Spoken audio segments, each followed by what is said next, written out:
4 ವರ್ಷದಲ್ಲಿ 4 ಲಕ್ಷ ಓಟು, ಕೇವಲ 6-7 ತಿಂಗಳಲ್ಲಿ 4 ಲಕ್ಷ ಓಟ್ ಜಾಸ್ತಿ ಆಗಿದೆ.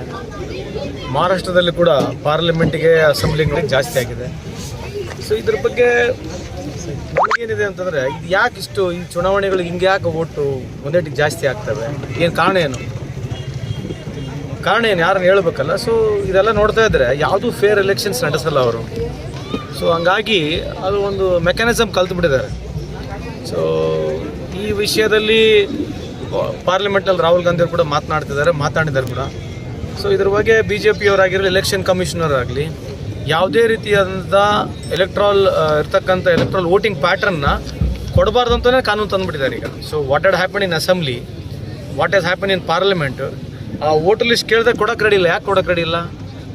ಇಷ್ಟು ದೊಡ್ಡ ಪವರ್ಫುಲ್ ಮಿನಿಸ್ಟ್ರು, ಪ್ರೈಮ್ ಮಿನಿಸ್ಟ್ರು, ವಿಶ್ವಗುರಿಗೆ ನಮ್ಮ ದೇಶದ ಜನರದ್ದು ವೋಟರ್ ಲಿಸ್ಟ್ ಕೊಡೋಕೆ ತೊಂದರೆ ಇದೆ ಅವರಿಗೆ. ಕಾನೂನು ಯಾಕೆ ಬದಲಾವಣೆ ತಂದರು? There is a new legislation, new ಹೊಸ ಕಾನೂನು ಅಂತಂದಿದ್ದಾರೆ. ವೋಟರ್ ಲಿಸ್ಟ್ ಕೇಳಿದ್ರೆ ನಿಮ್ಗೆ ವೋಟರ್ ಲಿಸ್ಟೇ ಕೊಡಲ್ಲ ಈಗ. ಅದಕ್ಕೆ BJP ಅವ್ರಿಗೆ ಕೇಳಿ ನೋಡಿ. ಸೊ ನಮ್ಮ ಇಡೀ ಆಲ್ ಓವರ್ ಇಂಡಿಯಾ ಎಲ್ಲವೇನು ವಿಪಕ್ಷಗಳು ಮಾತನಾಡ್ತಿದ್ದಾರೆ, ಎಲ್ಲೋ ಒಂದು ಜಾಗದಲ್ಲಿ ಟ್ಯಾಂಪರಿಂಗ್ ಆಗ್ತಾ ಇದೆ ಅಂತ ಹೇಳಿ ನನಗಿರ್ತಕ್ಕಂಥ ನಂಬಿಕೆ ಅಂತ ಈ ಸಂದರ್ಭಕ್ಕೆ ಕೇಳಲಿಕ್ಕೆ ಇಚ್ಛೆ ಪಡ್ತೀನಿ. ಸೋತ ತಕ್ಷಣ ಗೆದ್ದ ತಕ್ಷಣ ಅಂತಲ್ಲ, ಈ ಮ್ಯಾನಿಪುಲೇಷನ್ ಮಾಡ್ತಕ್ಕಂಥದ್ದು ಬರೀ ವೋಟಿಂಗ್ ಮಿಷಿನ್ ಅಷ್ಟೇ ಅಲ್ಲ, ಇಡೀ ಗೌರ್ಮೆಂಟ್ ಮಷಿನರಿನ ಯೂಸ್ ಮಾಡ್ತಾರೆ. ಕೇಜ್ರಿವಾಲ್ ಜೈಲಿಗೆ ಹಾಕಿದ್ರು, ಏನು ಕಾರಣ? ಇವತ್ತುವರೆಗೆ ಯಾವುದೋ ಒಂದು ಅವ್ರ ಮೇಲೆ ಯಾವುದೋ ಒಂದು ಚಾರ್ಜಸ್ ಕೂಡ ಫ್ರೇಮ್ ಆಗಲಿಲ್ಲ. 1 ವರ್ಷ ಅವ್ರಿಗೆ ಜೈಲಿಗೆ ಹಾಕಿದ್ರು. ಕಾರಣ ಏನು? ಹಲವಾರು ವಿಷಯಗಳಿದಾವೆ. ಮಲ್ಲಿಕಾರ್ಜುನ್ ಖರ್ಗೆ ಸಾಹೇಬ್ರು ಹೇಳಿರ್ತಕ್ಕಂಥ ಅವ್ರ ಅಭಿಪ್ರಾಯ, ಇವತ್ತು DK ಶಿವಕುಮಾರ್ ಸಾಹೇಬ್ರು ಓದಿರ್ತಕ್ಕಂಥ ಅವ್ರ ಅಭಿಪ್ರಾಯ. ಸೊ ಅದಕ್ಕೇನು ಸಂಬಂಧ ಏನಿಲ್ಲ. ಅದಕ್ಕೆ how can I answer on behalf of them? ಸಾಲ ಸಿಗ್ತಾ ಇಲ್ಲ, ಕೇಂದ್ರ ಸರ್ಕಾರದ ಏನಿಲ್ಲ ಅಂತ. ಇವ್ರ ಕಾಲದಾಗ ಎಷ್ಟು ಕೊಟ್ಟಿದ್ದಾರೆ ಅಂತ ದುಡ್ಡು? ಹಂಗೆ ಹೇಳೋಕ್ಕಿಂತ ಮುಂಚೆ ಇವ್ರು ಎಷ್ಟು ಕೊಟ್ಟಿದ್ದಾರಂತೆ? ಶ್ರೀ ಸತ್ಯ ಶಾಶ್ವತ ಗುಂಪುಗಳಿಗೆ ಇವ್ರ ಕಾಲದಲ್ಲಿ ಎಷ್ಟು ದುಡ್ಡು ಕೊಟ್ಟಿದ್ದಾರಂತೆ? ಸುಮಾರು ನಿಗಮಗಳಿಗೆ 100 ಕೋಟಿ. ಒಂದೊಂದೇ 50 ಕೋಟಿ. ಒಂದೊಂದು ಮಾತಾಡ. ನಿಗಮ ಮಂಡಳಿಗಳ ಬಗ್ಗೆ ಎರಡನೇ ಬಗ್ಗೆ ಚರ್ಚೆ ಮಾಡೋಣ. ಈಗ ಹೆಂಗಿದ್ರು ಮುಖ್ಯಮಂತ್ರಿಯವರು ಈ ಬಜೆಟ್ ಮಂಡನೆ ಮಾಡ್ತಾರೆ. ಕಳೆದ ವರ್ಷಕ್ಕೂ ಈ ವರ್ಷಕ್ಕೂ ನಾವು ಡೀಟೇಲ್ ಆಗಿ ರೈಟಿಂಗ್ ಮೇಲೆ ಕೊಡ್ತೀವಿ. ಅದು ಬಿಡಿ, ಕಳೆದ 11 ವರ್ಷದಿಂದ ಕೇಂದ್ರದ ಏನು ಬಂದಿದೆ ದುಡ್ಡು ನಮಗೆ? ಕರ್ನಾಟಕಕ್ಕೆ ಏನು ಬಂದಿದೆ ಅಂತ ಕೇಂದ್ರದ ಏನಾರ ಬಂದಿದೆ ನಮಗೆ ಕರ್ನಾಟಕ 11 ವರ್ಷದಲ್ಲಿ? ಸೊ ಇಂಥ ವಿಚಾರಗಳು ಅವ್ರು ಕೇಳಿರ್ತಕ್ಕಂಥ ವಿಚಾರಗಳು, ಇದ್ರ ಬಗ್ಗೆ ಚರ್ಚೆ ಮಾಡೋಕ್ಕೆ ರೆಡಿ ಇದೆ. ಚರ್ಚೆ ಮಾಡೋಣ. ಆರೋಪ ಮಾಡೋದಕ್ಕಿಂತ ಮುಂಚೆ ಅವರು ಕಳೆದ 2018ರಿಂದ 23ವರೆಗೆ ಅವ್ರು ಎಷ್ಟು ದುಡ್ಡು ಕೊಟ್ಟಿದ್ದಾರೆ, ನಾವೆಷ್ಟು ದುಡ್ಡು ಕೊಟ್ಟಿದ್ದೀವಿ ಅಂತ ಕಮ್ಮಿ ಜಾಸ್ತಿ ತೋರಿಸಿದ್ರೆ ಅದು ಒಪ್ಪೋಣ ಅಂತೆ. UPI 1 UPI 2ನಲ್ಲಿ ನಮ್ಮ ರಾಜ್ಯ ಸರ್ಕಾರಕ್ಕೆ ಬಂದಿರತಕ್ಕಂಥ ದುಡ್ಡು ಎಷ್ಟಿದೆ, ಇವ್ರ ಕಾಲದಲ್ಲಿ ಎಷ್ಟು ಬಂದಿದೆ ಅಂತ ದುಡ್ಡು ಇಲಾಖೆವಾರು ತೋರಿಸಿದ್ರೆ ಅದ್ರ ಬಗ್ಗೆ ಚರ್ಚೆ ಮಾಡೋಣ. ನಾವು ಬೇಕಾದ್ರೆ ಅವ್ರು ಹೇಳಿದ್ದು ಒಪ್ಪಲ್ಲ, ಅವ್ರು ಹೇಳಿದಂತ ಒಪ್ಪಕ್ಕೆ ರೆಡಿನೇ ಅಲ್ಲ. ಆಯಿತು ಅಂತ ಇಟ್ಕೊಳ್ಳಿ. ಮತ್ತು ನೀವು ಗೆದ್ಕೊಂಡು ಹೋಗಿದ್ರೆ ನೀವು ಮಾಡ್ರಲ್ಲ, ಯಾಕೆ ನೀವು ಕರ್ನಾಟಕದವರಲ್ಲೇನು? ನಿಮಗೆ ಜವಾಬ್ದಾರಿ ಇಲ್ಲ? Why should somebody come and ask? Is it not your responsibility?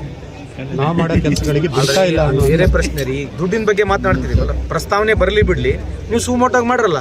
ಯಾರು ಬೇಡ ಅಂತ ಹೇಳ್ಯಾರ? ಅದನ್ನು ಬಹಿರಂಗವಾಗಿ ಕೇಳ್ಬೇಕು. ಮಾಡಿದ್ಮೇಲೆ ಇಂಥ ಮಾಡಿ ಅಂತ ಹೇಳ್ಬೇಕಲ್ವಾ? ಕುದುರೆ ಮುಖ ಕಾರ್ಖಾನೆ ಮಾಡಕ್ಕೆ, HMT ಮಾಡಕ್ಕೆ, ಅದಕ್ಕೆ ಯಾವುದೋ ಸರ್ಕಾರದವ್ರು ನೋಡ್ರಿ. ಈಗ ಆ ಥರದ್ದು ಮಾತಾಡೋದು ಕುಮಾರಣ್ಣವ್ರು ಯಾರು ಬೇಸಿಸ್ ಮೇಲೆ ಮಾತನಾಡ್ತಾರೆ ನನಗೆ ಗೊತ್ತಿಲ್ಲ. ನಿಮ್ಗೆ ಯಾಕೆ ಬೇಕು? ಕೇಂದ್ರ ಸರ್ಕಾರ ನಿಮ್ಮದೇ ಐತೆ, ಮಾಡಿ. ಯಾರು ಬೇಡ ಅಂತ ಹೇಳ್ಯಾರ? ಇಲ್ಲಿರ್ತಕ್ಕಂಥ HCLಗೆ ಕೆಲಸ ಕೊಡಲಿಲ್ಲ, ಇದ್ರ ಬಗ್ಗೆ ಮಾತನಾಡ್ತಾರಾ? ರಫೇಲ್ ಡೀಲ್ ಆಯಿತು. ರಫೇಲ್ ಡೀಲಲ್ಲಿ ಏನಾಗಿದೆ? ರಫೇಲ್ ಡೀಲ್ ಏನಿತ್ತು ಅಂತಂದರೆ ಮನಮೋಹನ್ ಸಿಂಗ್ ಅವರು ಮಾಡಿರ್ತಕ್ಕಂಥದ್ದು ಟೆಕ್ನಾಲಜಿ ಎಕ್ಸ್ಚೇಂಜ್ ಆಗಬೇಕು, ಇಲ್ಲಿರ್ತಕ್ಕಂಥವ್ರು ಕೆಲಸ ಕೊಡಬೇಕು, ಆಮೇಲೆ ಟೆಕ್ನಾಲಜಿ ಟ್ರಾನ್ಸ್ಫರ್ ಆಗಬೇಕಂತಂದ್ರೆ ರಫೇಲ್ ಡೀಲು. ಈಗ ರಫೇಲ್ ಡೀಲ್ ಬಗ್ಗೆ ಮಾತನಾಡ್ತಾರಾ? ಈಗ ಕುಮಾರಣ್ಣವರು ಕೇಂದ್ರ ಸಚಿವರು ಇದ್ದಾರಲ್ವಾ, 23 ಕಂಪ್ನಿಗಳು ಸೆಂಟ್ರಲ್ ಗೌರ್ಮೆಂಟ್ ಕಂಪ್ನಿ ಮಾರ್ಬಿಟ್ಟಿದ್ದಾರೆ. BSNL ಬಗ್ಗೆ ಮಾತನಾಡಿ ಕೇಳ್ರಿ, ಕುಮಾರಣ್ಣವ್ರು ಕೇಳ್ರಿ. BSNL ಏನಾಗಿದೆ ಕೇಳ್ರಿ, ಅವ್ರು ಉತ್ತರ ಕೊಡಲಿ, ಆಮೇಲೆ ಮಾತಾಡೋಣ. BSNL ಏನಾಗಿದೆ ಇವತ್ತು? BSNL ಏನಾಗಿದೆ? ಕುದುರೆ ಮುಖ ಹಾಳಾಗ ಕಾರಣ ಏನು? NMDC ಇವತ್ತು ಸ್ಥಿತಿಗಿರ್ತಕ್ಕಂಥ ಕಾರಣ ಏನು? ಕೋಲ್ ಮೈನಿಂಗ್ ಯಾಕೆ ವೀಕ್ ಆಗ್ತಾ ಇದೆ?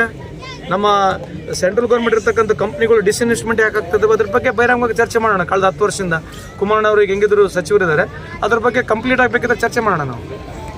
ಕೊನೆಯದಾಗಿ ಸರ್, ಇದು ಸಚಿವ ಸಂಪುಟ ಏನಾದ್ರು ಶಫಲ್ ಅದು ಹೈಕಮಾಂಡಿಗೆ ಬಿಟ್ಟಿರ್ತಕ್ಕಂಥದ್ದು, ಮುಖ್ಯಮಂತ್ರಿ ಅವರಿಗೆ DK ಶಿವಕುಮಾರ್ ಸಾಹೇಬರಿಗೆ ಬಿಟ್ಟಿರ್ತಾರೆ. Thank you.